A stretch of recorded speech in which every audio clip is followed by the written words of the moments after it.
sa bawat Pilipino at magbibigay ng tamang impormasyon para sa tahimik at maayos na Pilipinas. Police News Network, alagad ng batas, tagapagtaguyod ng balitang pulis, sandigan ng mamamayan, patnubay ng katotohanan. La Campo Crame, maghahatid ng pinakahuling kaganapan at nagbabagang balita. Ito ang PNN Police News Network. At ngayon, ang inyong mga tagapagbalita. Magandang araw, Bagong Pilipinas. Kami ang inyong alagad ng batas, tagataguyod ng balitang pulis, Patrolman Joshua Jimenez. At Patrolwoman Renalyn Tangiak mula sa Regional Mobile Force Battalion ng NCRPO, maghatid sa inyo ng tamang balita, kwento ng pulis at serbisyo para sa mamamayan. At ito ang PNP News Online. Ang pangunahing balita ng Police News Network, alagad ng batas, tagataguyod ng balitang pulis.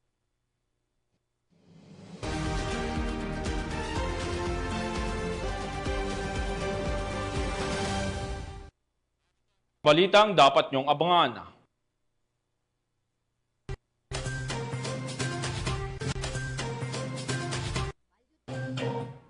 Mahigit 2 milyong pisong halaga ng shabu nasamsam sa barangay Nangka, Marikina City. 8 suspek na aresto sa kasong Presidential Decree 705 sa Indanan, Sulu. At 2 drug suspect nakuhanan ng halos 600,000 pisong halaga ng shabu sa Davao City.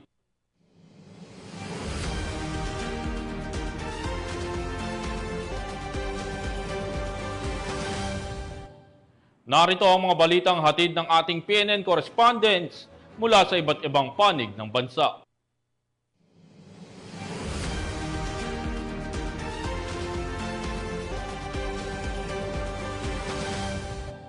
Simulan natin ang balita mula sa bahagi ng Luzon.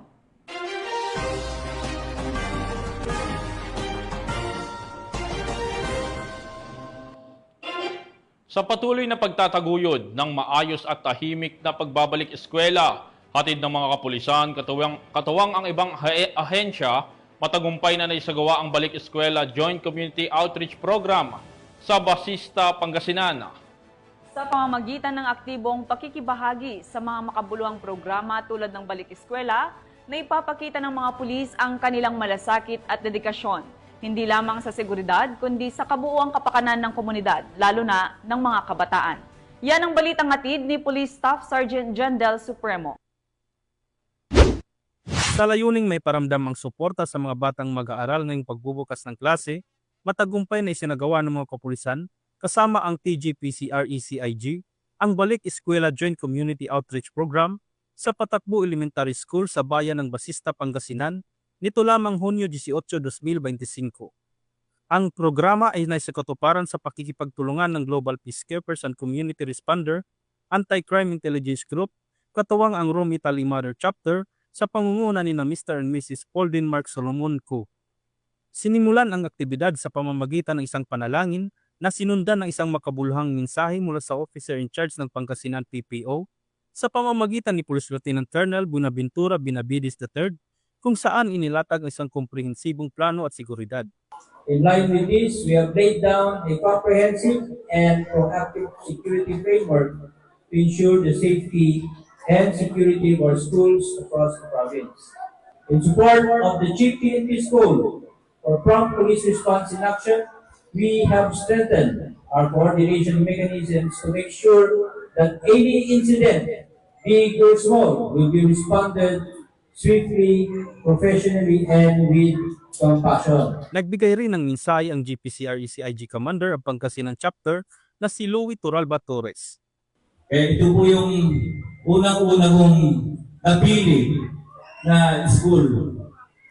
Sabi ni Ma'am Daisy, founding president sa Italy, sabi niya sa akin, maghanap ka ng school na pwede natin tulungan, bigyan ng mga school supplies.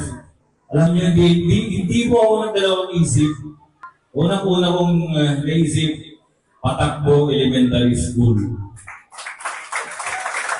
Matapos ang mga mensahe, isinagawa ang presentation of certificates bilang pagkilala sa mga katuwang sa programa. Sinundan ito ng pamamahagi ng mga school supplies, food packs at libreng gupit sa mga estudyante. Taus-puso namang nagpapasalamat ang National Commanding Chairman ng GPCRECIG upang may sakatuparan ng programang ito. Kaya po nandito po ang GPCRECIG nagkakandak na iba't ibang lugar po sa probinsya bilang maipahatid po namin sa kanila ang tulong para sa mga estudyante. So mabuhay po ang GPCRECIG at ang PNP. Andito po kami katuwang ng ating PNP, ang GPCRECIG. Maraming salamat po sa inyo. Ang ganitong uri ng inisyatiba ay patunay at patuloy na pag-abot ng serbisyo ng PNP at mga katuwang nito, hindi lamang sa usapin ng seguridad, kundi pati na rin sa paghubog at pagtulong sa kinabukasan ng mga kabataan. Mula dito sa Ilocos Region, ako ang inyong PNN correspondent, Police Staff Sergeant Jandel Supremo, alagad ng batas, tagataguyod ng balitang pulis.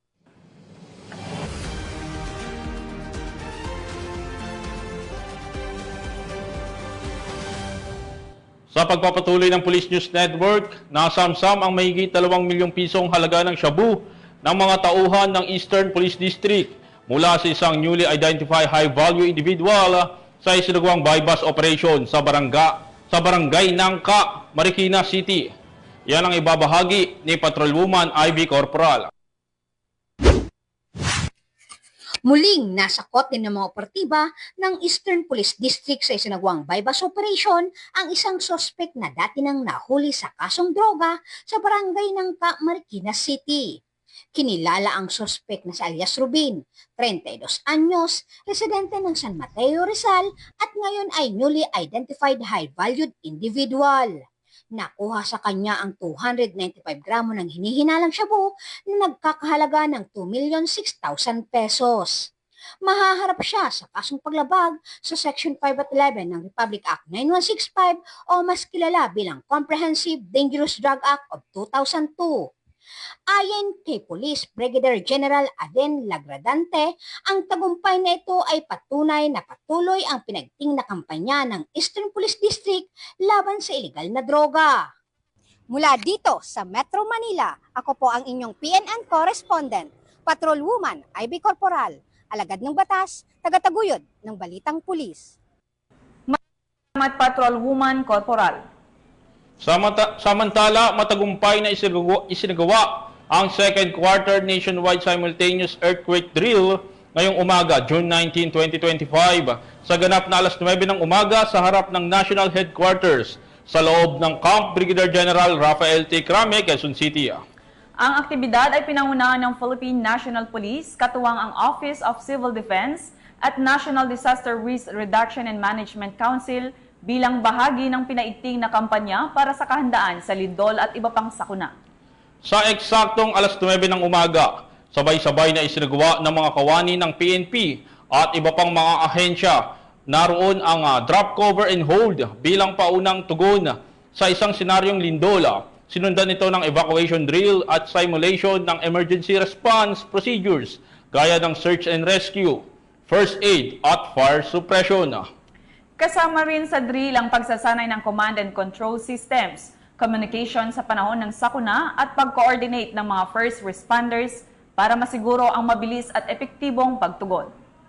Ang naturang nationwide earthquake drill ay ginaganap kada quarter upang mapanatili ang awareness at preparedness ng bawat sektor ng lipunan sa mga posibleng sakuna.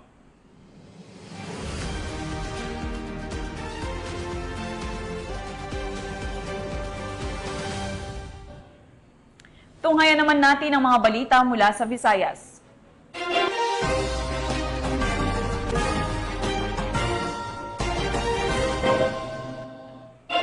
Napasakamay ng mga otoridad ang tinaguriang top 6 most wanted person, provincial level, matapos hahainan ng warrant of arrest sa kasong act of lasciviousness sa Cebu City. Patunay ito ng gumagana ang epektibo ang mga isinasagawang manhunt operations ng kapulisan, partikular na ang pagtugis sa mga itinuturing na high value or fugitives. Narito ang report mula kay Patrolwoman Florie May Azares. pas ang top 6 most wanted person provincial level matapos arestuhin kasunod ng paghain ng warrant of arrest sa kasong acts of lasciviousness sa barangay Sambag 1, Cebu City noong ika-16 ng Hunyo taong kasalukuyan. Kinilala ni Police Captain Kenneth Paul Albotra, officer in charge ng Police Station 7 Cebu City Police Office, ang suspect na si alias Mark, 31 anyos, residente ng City o Season 1 Barangay Cogon, Pardo, Cebu City. Ang suspect ay may outstanding arrest warrant sa kasong acts of lasciviousness sa ilalim ng Article 336 ng RPC in relation to Section 5B ng RA 7610 na inisyu ni Honorable Esther Morales Biloso, presiding judge ng Regional Trial Court 7th Judicial Region Branch 6 Cebu City, na may rekomendadong piyansa na 180,000 pesos. Ipinaalam na sa kinauukulang korte ang pagkakaaresto ng suspect at ito'y pansamantalang nakadetine sa Police Station 7 Custodial Facility habang inihahantay ang commitment order. Maging mapagmatsyag at makiisa sa ating pamahalaan para sa isang ligtas at malinis na komunidad.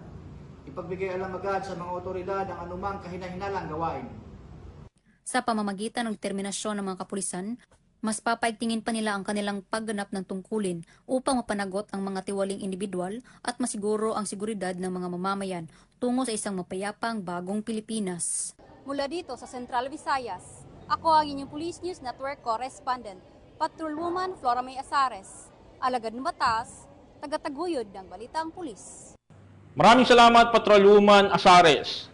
Matagumpay na naisagawa ng Police Regional Office 6 ang 4th Regional Directors Cup na niloka ng mga piling PNP members at ilang sibilyan upang ipamalas ang kanilang kahusayan at disiplina sa paghawak ng barila sa Camp Martin Delgado, Fort San Pedro, Iloilo City.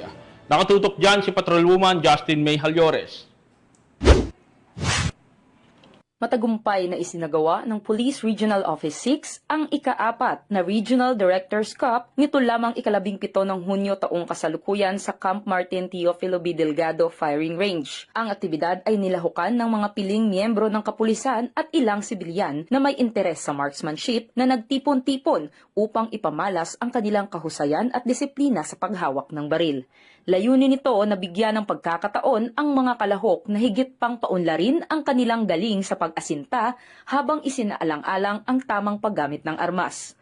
Binibigyang diin din sa naturang aktibidad ang kahalagahan ng disiplina at tamang kaalaman sa paggamit ng makabagong kagamitan sa ilalim ng ligtas at kontroladong kapaligiran. Ayon sa pamunuan ng Pro-6, ang kompetisyon ay bahagi ng programa ni Chief PNP Police General Nicolas D. Torre III na naglalayong palakasin ang kakayahan ng mga pulis sa tamang paggamit ng kanilang baril, lalo na sa mga lehitimong operasyon. Isa rin itong hakbang upang mapanatili ang mataas na antas ng kahandaan ng mga tauhan ng PNP sa anumang sitwasyon. Maliban sa pagpapalawak ng kasanayan, nagsilbi rin ang aktibidad bilang isang plataporma ng pagbubuklod at kooperasyon sa pagitan ng pulisya at ng komunidad.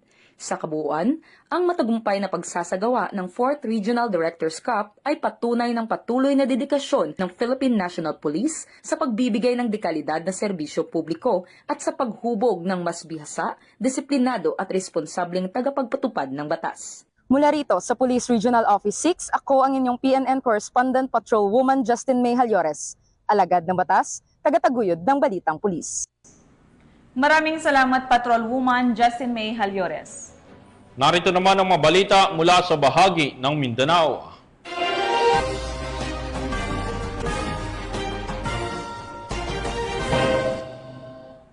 Pinangunahan ng Cotabato Police Provincial Office ang isinagawang PNP-wide Annual Inspection of Disaster Response Equipment bilang paghahanda sa mga kalamidad ngayong panahon ng tag-ulan na ginanap sa Amas, Kidapawan City. Layunin ng aktibidad na tiyakin ang kahandaan ng mga kagamitan at tauhan sa harap ng posibleng kalamidad tulad ng pagbaha, landslide at iba pang sakunang dulot ng masamang panahon. Sinuri sa inspeksyon ang kondisyon ng mga rescue boats, life vests, medical kits, communication equipment at iba pang disaster response tools. Ibabalita yan ni Patrolwoman Brylene Jean Cabunilas. Isang PNP-wide annual inspection of disaster response equipment ang isinagawa ng Cotabato Police Provincial Office bilang paghahanda sa mga kalamidad ngayong panahon ng tag-ulan na ginanap sa Amas, Kidapawan City nito lamang ika-17 ng Hunyo, 2025. Ang nasabing aktibidad ay pinangunahan ni Police Colonel Gilberto B. Tuzon, Provincial Director ng Cotabato Police Provincial Office, ang pag-inspeksyon sa mga kagamitan kasama ang CPPO squad staff.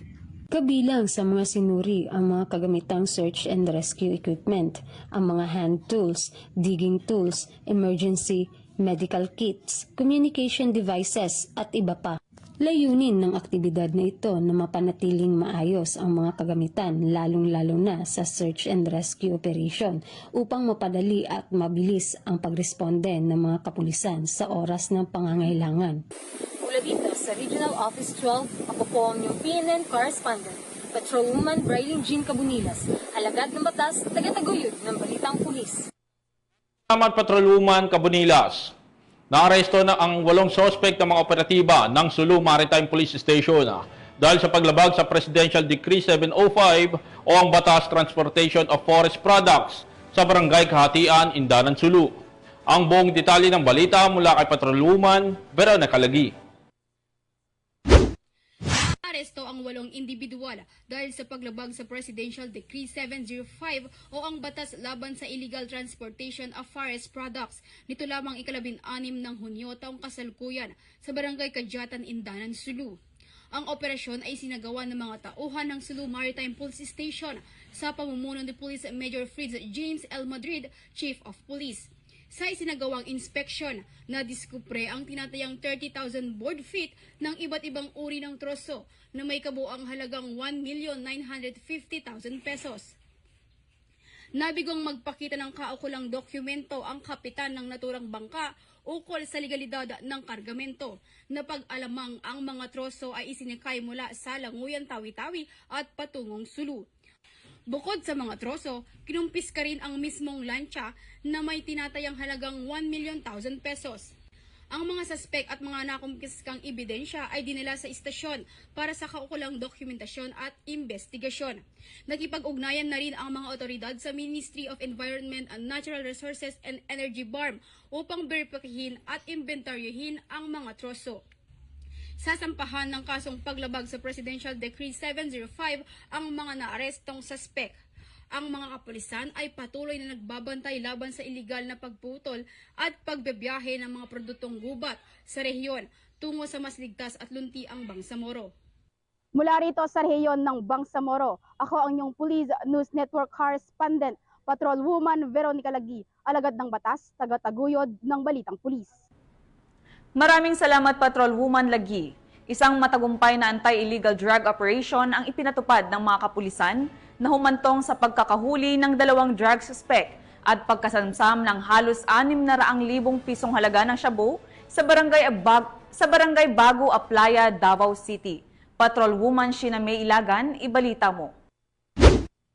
Isang matagumpay na anti-illegal drug operation ang sigawan ng Baliuk Police Station nito lamang Hunyo taong kasalukuyan na nagresulta sa pagkakaaresto ng 2 hininalang drug personalities at pagkakakumpiska ng tinatayang 84.1 grams sa hininalang shabu na may kabuuang halagang 571,880 pesos. Ang operasyon ay sigawa bandang alas 8 ng gabi sa Phase 2 Gulfview Subdivision, Barangay Bago Aplaya, Davao City sa ilalim ng koordinasyon ng Philippine Drug Enforcement Agency. Kinilala ang mga narestong suspect na sina Alascols, 29 anyos, mula sa Agdao, Davao City na itinuturing na top 1 city-level drug personality at alias Julito, 29 anyos, isang delivery rider mula sa Barangay Bukana, Davao City. Ang mga suspect ay nasa kusdiya ng sabing stasyon at naharap sa kasong paglabag sa Republic Act 9165 o Comprehensive Dangerous Drugs Act of 2002.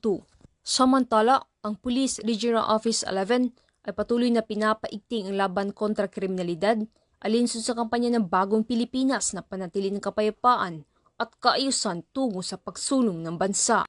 Mula dito sa Police Regional Office 11, ako inyong PNN correspondent, Patrolwoman Sheena May Ilagan, alagad ng batas, tagataguyod ng Balitang Pulis. Maraming salamat Patrolwoman Ilagan. At para sa uling balita, nakumpiska ang mahigit 200 pisong halaga ng shabu mula sa 2 suspect sa ikinasang drug bypass operation sa Cagayan de Oro City. Yan ang tinutokang balita ni Patrolwoman Danessa Berdos. Opening lighter. Wala na, check. Nakumpiska ang 238,000 pesos halaga ng hinihinalang shabu sa isang drug buy-bust operation sa Barangay Kamamanaan, Cagayan de Oro City, Misamis Oriental. Ang naturang operasyon ay pinangunahan ng City Drug Enforcement Unit 10 at kinilala ang mga suspect na sina alias Jingjing, lalaki 39 na taong gulang, alias Inshik, lalaki 36 na taong gulang at residente ng nasabing lugar. Nakumpiska mula sa mga suspect ang 35 gramo ng hinihinalang shabu na may standard drug price na 238,000 pesos, isang 500 peso bill na ginamit bilang buy-bust money at iba pang mga non-drug items. Ang mga suspect ay nahaharap sa kasong paglabag sa RA 9165 o Comprehensive Dangerous Drugs Act of 2002.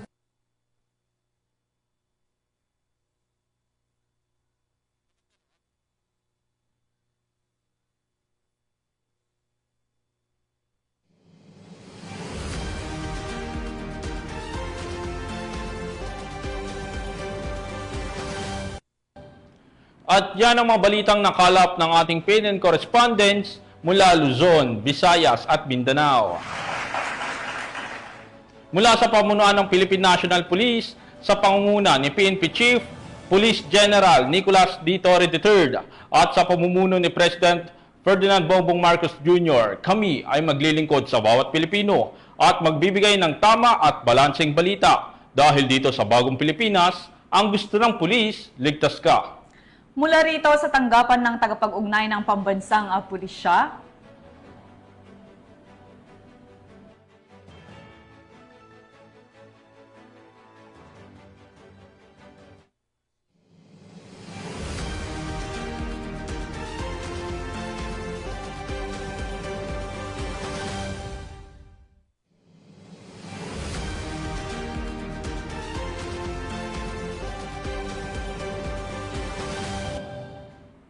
mula rito sa tanggapan ng tagapag-ugnay ng pambansang pulisya, kami ang inyong alagad ng batas, tagataguyod ng balitang pulis. Patrolman Joshua Jimenez. At Patrolwoman Ronaldine Tanggiak mula sa Regional Mobile Force Battalion ng NCRPO, maghahatid sa inyo ng tamang balita, kwento ng pulis at serbisyo para sa mamamayan.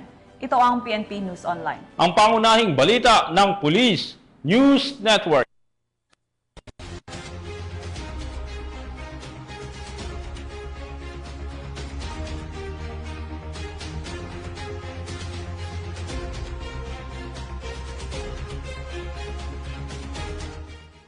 Police News Network, alagad ng batas, tagapagtaguyod ng balitang pulis.